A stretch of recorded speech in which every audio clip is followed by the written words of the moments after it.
Tūlīt ministru prezidentes Evikas Siliņas un valsts prezidenta Edgara Rinkēviča uzrunas gadumijā.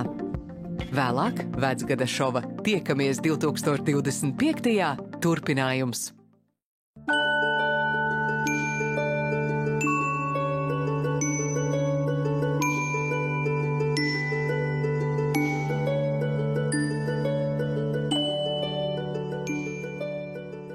Mīļie Latvijas cilvēki un tautieši pasaulē!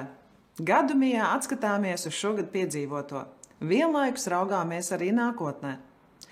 Domājot par to, ko vēlamies nākamajā gadā, turēsim sirdī vissvarīgākās vērtības – ticību, cerību un mīlestību. Tas dos spēku gādāt par mūsu galveno dārgumu – valsti, kas ir mūsu mājas, kas katram no mums dod īstu māju sajūtu. Tā mēdz būt kāda personiska lieta, smarža, dārga atmiņa vai siltas vakariņas kopā ar saviem mīļajiem. Mājas vispirms mēs veidojam savās sirdīs, kurām straujāk liek pukstēt arī mūsu valsts tapšanas stāsts. Mēs katrs esam daļa no kā lielāka. Latvija veidojas no tās cilvēkiem, viņu sapņiem un viņu darbiem. Tāpēc šovakar vēlos pateikties ikatram, kurš dienu no dienas ir stiprinājis mūsu mājas, Latviju, padarot to drošāku, krāšņāku un pārticīgāku. Paldies arī tiem, kuri šajos svētkos turpina strādāt, operatīvajiem dienestiem un visiem, kuriem šodien ir darba diena.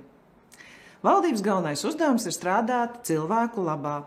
Nākamgad turpināsim pilnveidot valsts iestāžu darbu, lai padarītu to tuvāku cilvēkiem. Latvijai mēs visi esam svarīgi.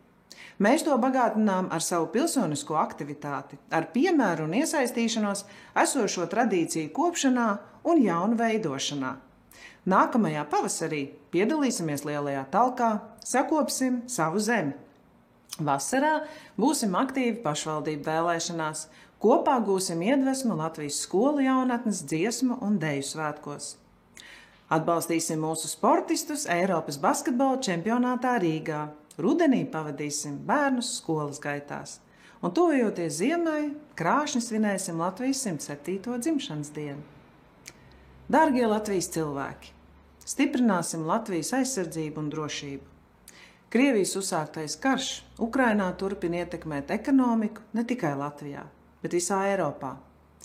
Jo vairāk ieguldīsim savā attīstībā, veselībā, izglītībā, jo turīgāki būsim un drošāk jutīsimies. Tā palielināsim Latvijas konkurētspēju, investīcijas un eksportu, kas ceļ visas valsts iedzīvotāju labklājību. Mums tas ir pa spēkam. Latvieši ir talantīgi, stipri un drosmīgi. No ārzemju kolēģiem saņem apbrīnas pilnas atsauksmes par Latviju. Mums ir pieejami augsti attīstīti digitāli risinājumi, mums ir pasaules līmeņa sasniegumi zinātnē, medicīnā, kultūrā un kino. Spoži ir arī mūsu rezultāti sportā. Mums, latviešiem, ir gara spēks tiekties uz izcilību. Nākamajā gadā novēlu mūsu cilvēkiem biežāk lepoties un izjust gandarījumu par saviem un citu latviešu sasniegumiem.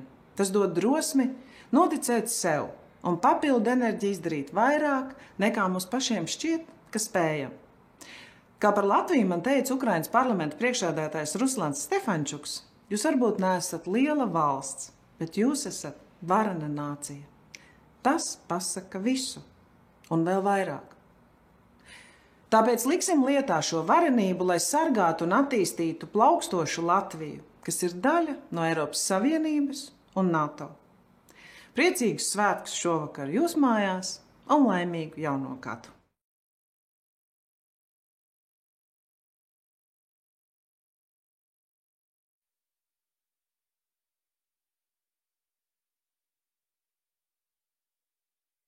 Labvakar, mīļie draugi! Jau atkal viens gads ir pagājis. Katram savs. Vienam paskrējis nemanot, citam dienas vilkušās. Vienam gads bijis skaistiem notikumiem bagāts. Citam ir sajūta, ka laiks vienkārši izšķiests. Viens saredzējis iespējas, citam virsū mākusies bezcerība, bailes un neziņa par nākotni. Visticamāk, tādas sajūtas vismaz uz brīdi bijušas ikvienam. Arī man. Šis ir laiks, kuram dažbrīd tiešām gribētos pārlekt pāri vai aiziet ziemas miegā līdz pavasarim. Bet tādas iespējas mums nav. Taču mums ir iespēja mūsu laiku, mūsu kopīgo laikmetu padarīt labāku. Nevis sēdēt rokas klēpī salikušam, nevis nolaist rokas, bet gan ņemt savu dzīvi tieši savās rokās. To dzīvot, pa īstam dzīvot. Ir dažādi iemesli, kāpēc mazos un lielos mērķus var nesasniegt.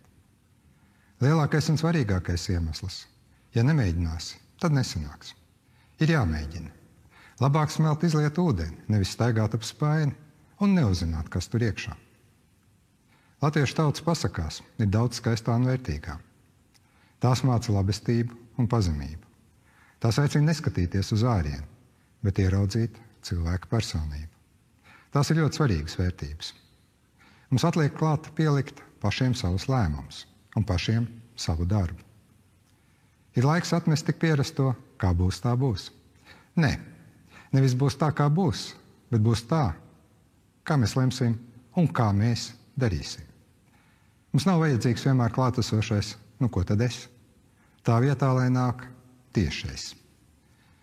Iztiksim bez tik ērtā, es jau neko. Nevis es jau neko, bet es varu un es daru. Lai pagātnē paliek nolemtības pilnais, ja nu nesanāks, ja nu sanāk. Nesamierināsimies ar netaisnību. Nedarīsim tikai mīļā miera labad. Jo patiesas miers var pastāvēt tikai tad, ja tas ir balstīts taisnīgumā. Ir laiks atmest aicinājums neliekt uz ecēšām, jo dažreiz ir jālec. Dažreiz pat tieši uz ecēšām. Un pats galvenais jālec tur, kur paši lemsim lēkt. Tik augstu un tik tālu, kā paši nolemsim. Mums nav bezpalīdzīgi jāplūst pa straumu. Mums pašiem šī strauma jāveido. Un kā redzam, Latvijā ir cilvēki, kas paši var radīt tādu straumu, kurai sako visā pasaulē. Un tas nav pārsteigums. Tā ir likumsakarība. Un par to es ļoti priecājos. Mīļie draugi, nākamajā gadā veidosim jaunus stāstus un jaunus sapņus. Par mums, par Latviju, par mūsu laika brīnumiem, par uzņēmīgiem cilvēkiem, par drosmīgiem cilvēkiem, par neatlaidīgiem cilvēkiem, par mīlošiem cilvēkiem. Rakstīsim mūsu Latvijas stāstu, kurā izceļam nevis citu kļūdas, bet gan savus darbus. Stāstu, kurā lēmumus pieņemam mēs. Stāstu, kurā galvenie varoņi esam mēs. Stāstu, kurā pareizs laiks vienmēr ir mūsu laiks, mūsu Latvijas un mūsu cilvēku laiks. Tad tā vairs nebūs nekāda pasaka, bet īstenība. Lai mums visiem daudz prieka un gandarījumu jaunajā gadā. Laimīgu 2025. gadu!